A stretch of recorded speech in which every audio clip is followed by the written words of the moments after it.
Alright, so yeah, I'm going to be talking about containers in Chrome OS, which are probably 3 words that you weren't even aware of. And my slides, I have to warn you, probably have very vague relevance to what I'm actually going to talk about, but I'll try and stick on topic where I can. So I guess the first question is, because this is not the most mainstream type technology, is what on earth am I going to talk about? And because this is not like a DevOps meetup, most of you probably don't use containers or VMs every day. So, well, actually you probably do, because the Android emulator is a virtual machine. So the first thing is, containers are not VMs. These are two completely different things. Virtual machines, like our emulator, are essentially an emulated hardware machine, whereas containers are simply a collection of facilities or functionality in, say, the Linux kernel that allow you to create an isolated runtime environment. And in Linux, they're called C groups. Like, I know Linux more than anything else, so I suspect this is available on other OSs, but I really can't say too much about them. But on Linux, the functionality for containers is basically a thing called C groups, which lets you assign resources to processes within or allow the kernel to manage that. So with that out the way, I want to get onto like what I'm going to talk about in the context of Chrome OS. Now, I probably should have asked, who actually knows what Chrome OS is or what Chromebooks are? Oh wow, okay, that's probably more people than I would expect it, because in Australia, or actually even in the US, unless you happen to be in a primary school or some secondary schools, you've probably never even seen or heard of a Chromebook before, whereas they are pretty much dominating the education market in primary and secondary schools. So in the last few years, they've basically overtaken everything, Windows, iPads included, to be the top selling hardware that's going into schools, basically because they laptop form factor, easily managed and locked down through Google's admin console, and Google does very sweet deals for educational institutions, for Google for Education, and then for Chromebooks. So a lot of kids are using Chromebooks every day in school. Like, I know my daughter, her school has a one-to-one program for grades 4 to 6. So everyone in that school from grades 4 to 6 gets their own Chromebook. I'm presenting on a little Chromebook here, but otherwise people probably haven't really come across them. So Chromebooks are essentially Linux with Chrome. If you want to think about it that way, that's essentially what a Chromebook is. Now, in terms of containers, this is quite a bit of new technology, but it builds on stuff that's already available in Chrome OS, which is what runs on Chromebooks.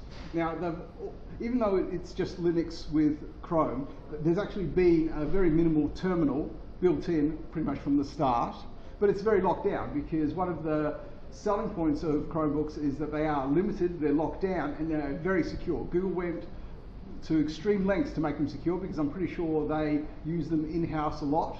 So going right down to the firmware of the device, that's like Google calls it a chain of trust. So basically, from the very first things that execute when the machine turns on, all the way through to it's ready for you to log in, Google's tried to lock that down as much as possible and make it as secure as possible. So even though there is a terminal, just like on an Android device, you don't have admin or root access to it normally. So the terminal has only some very basic debugging commands.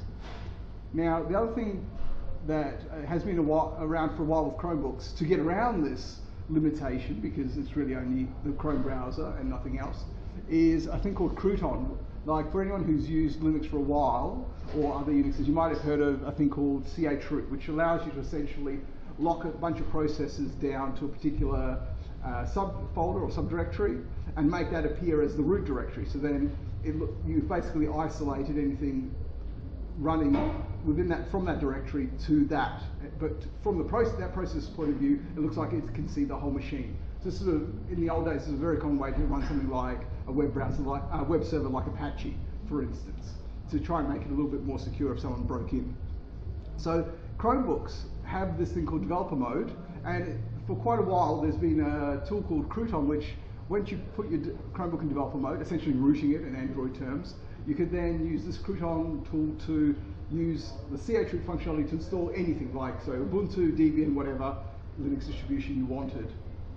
But it meant when you go into dev mode, just like when you root your Android device, you're basically throwing any security that you had out the window. You just made it like, you know, about as secure as your average Windows machine. So it's not a great thing to have to do that just to be able to run your favorite, say, developer tools like Android Studio or something else that requires a full Linux environment. Now, lately, what Google realized was that even though there was this thing called Chrome package apps, which let you write native apps for Chromebooks using HTML, CSS, JavaScript, nobody really wanted to do that. Nobody wanted to reinvent the wheel. So almost no one did. And hence there was this constant thing, well, why am I going to buy a Chromebook if all I'm getting is Chrome on Linux, when if I really want that, I'll get a Linux laptop and run Chrome on it, or I'll just run Chrome on my favorite other machine like Windows or a Mac. So what they've done about a year and a half ago is they said, well, actually what we'll do is we'll put Android in there. So they bundled up the whole Android environment into a container, called it Arc++. That's because there was a previous attempt to do this that failed miserably.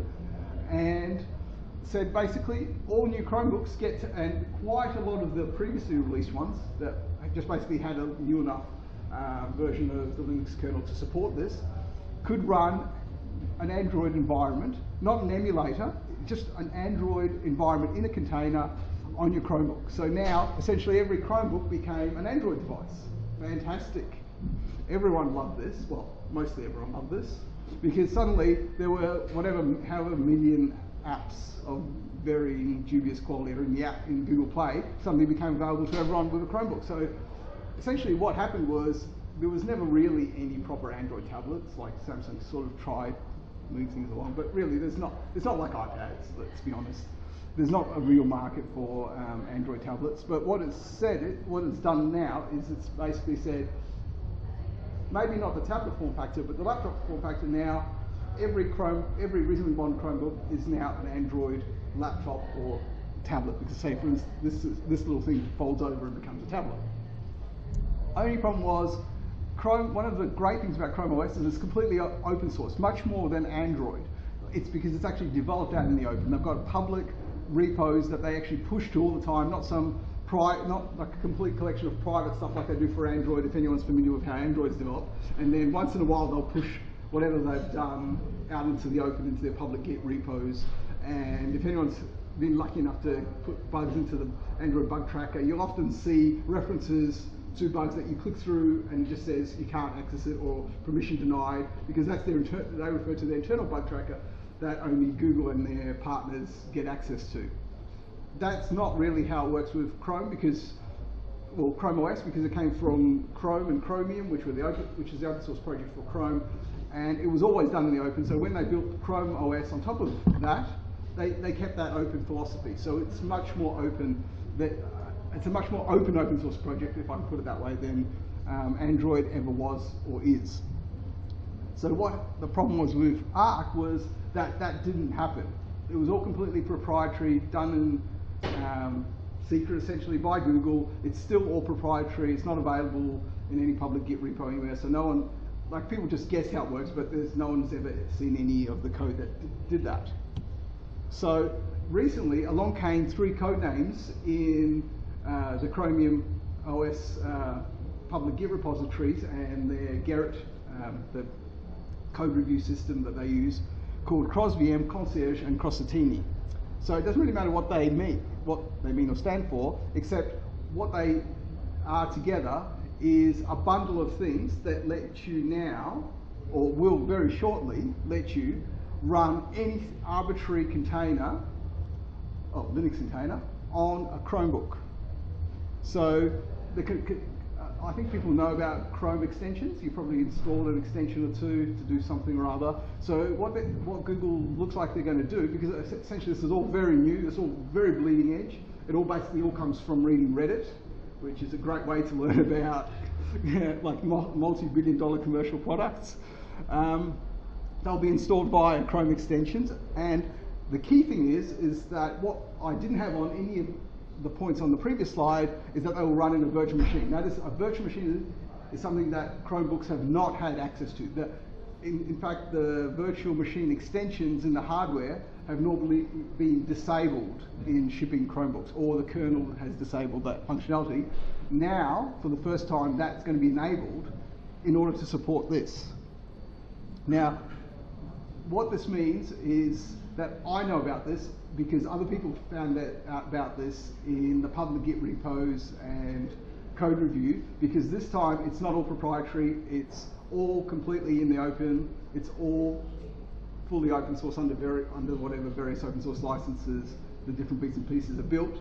But it means you can just go, for instance, to this URL and see this in the README, and it actually tells you exactly what it is. You can go through and look through the code of CrosVM, which is basically the new virtual machine monitor that they've built for this, which then you find out is built in Rust, which ironically is a language, it's quite a not well known, fairly new language built by Mozilla. So that was a bit of a new one, because it's not like the Chrome and Mozilla teams or Firefox teams don't tend to share that much in terms of technology. So that was interesting that they chose that. Finally, what this will mean to the average end user who might finally be convinced to buy a Chromebook and not just be made to buy one by their school, is that you will see a dialogue like this if you decide to enable this functionality, and it will essentially install any native Linux development tools that you want. It'll actually install it over the air, on the fly. So now, in talking about all of this, I keep saying will and soon. It's because even though this is all out in the open, nothing is actually shipping in any stable production version. So for those of you who may have dealt with kind of the internals of Chrome a bit, you might know that there are multiple release channels. And the same goes for Chromebooks and Chrome OS. So there's stable, beta, development, and what they call canary. And so because they have those channels, what they're able to do is essentially have a fixed timeline where they push a new release, I think it's every 6 weeks, out into each channel down the pipeline. So basically, Chrome's release 65 is scheduled to go into the stable channel on April the 17th. And actually, Google are very good at keeping to this within plus or minus a few days normally. Only proviso at the moment is it's only been implemented on one Chromebook called codename Eve, i.e. the Pixelbook. So at least initially, only Google's own Pixelbook Chromebook is going to have this functionality available to it. But it's likely to be just because that's the easiest thing for them to do, and they're obviously doing it in a really big hurry. The other thing is that this is a guess, so please don't rush out and buy one very expensive Pixelbook just based on this, because in the past there's been a number of times when the releases have not come out exactly per the schedule on specific Chromebook devices. So the dates, luckily though, point to pretty much within a few weeks of Google I/O. So I would highly recommend looking out for announcements that possibly this screenshot, this image, which has been on the Android Studio web pages for at least 3 years, I think, showing Android Studio running on a Chromebook, which has never been really possible without hacking them, could possibly occur. And the last thing is that within basically the last 2 days, there's actually been a screenshot posted by someone on another Reddit thread of them actually running, yes, Android Studio on the Pixelbook using not some hacking method, but just the built-in functionality that I've just talked about. So I would strongly suggest that there may be one of those surprise announcements at a keynote at Google I/O saying that yes, people can go out and buy Pixelbooks to do Android development from now on. That's it. Thank you. All right, a big round of applause for Max. Now, unfortunately, we're running a little bit behind time, so we don't have any time for questions. We'll have to come up and talk to Max during the break. We're going to go to a short 2 or 3 minute break now for everybody to stand up.